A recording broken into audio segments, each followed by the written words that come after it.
So after waking up pretty cold this morning, I didn't expect the temperatures to climb this fast this afternoon. Yeah, once we saw the sun shining, but it was a really cold start to the day. And Daryl, I know you're one of those people that is up early on in the morning, so you got to wake up when we were, breaking a record low. Early this morning, it was definitely a cold one. A lot of areas, too, reporting frost throughout parts of southern Ontario. So the first frost of the season, definitely signs of fall early on today. As we take a look outside, a little bit breezy today, and we also are still holding on to a little bit of haze, especially if you look to the south and west throughout parts of southern Ontario. And as I mentioned yesterday, that is from the wildfire smoke throughout parts of the western U.S. So traveling all the way to eastern Canada now. Again, it is quite minimal in comparison to the poor air quality throughout parts of western Canada and the western U.S. But just interesting to see that track as the smoke can travel all the way toward the lower Great Lakes, and even areas in Atlantic Canada reporting a little bit of haze in the sky too.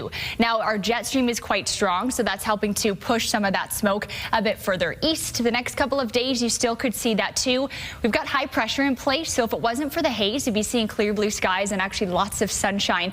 The best chance to see that haze will be throughout the early morning hours, and then again in the evening by sunset. Almost creates that orangey tint throughout sunset hour. Now, today our high around 20 degrees. That's right on seasonal. Last night's, though, we set a record low. 1.3 was the low at that temperature taken at the Waterloo International Airport, and the record that we broke was set back in 1983 of 1.7. Overnight tonight, a little bit different. We're looking at milder conditions, actually above seasonal and double digits throughout most of southern Ontario. As we head into tomorrow, though, 23 degrees with a humidity level of about 28. So even humidex values coming back into play. The roller coaster that is fall as we transition into the colder season.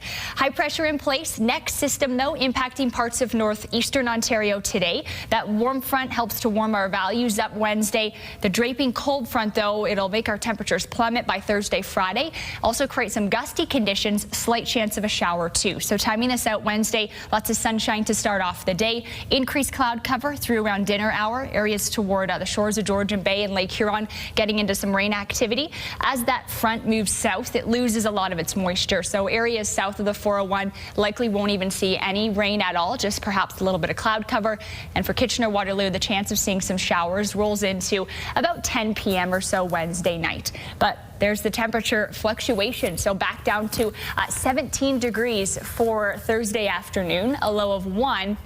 By Friday, 18, a low of 0, and that's how we start the weekend. Now, as you jump to next Tuesday, that is the first day of fall. Here's your forecast for Lambton, Kent, and Essex. 19 for Thursday, 17 degrees for Friday afternoon. And as we look towards southern Georgian Bay, 22 for Wednesday, 12 degrees Thursday, and down to 13 for Friday and Saturday, although a stretch of sunshine.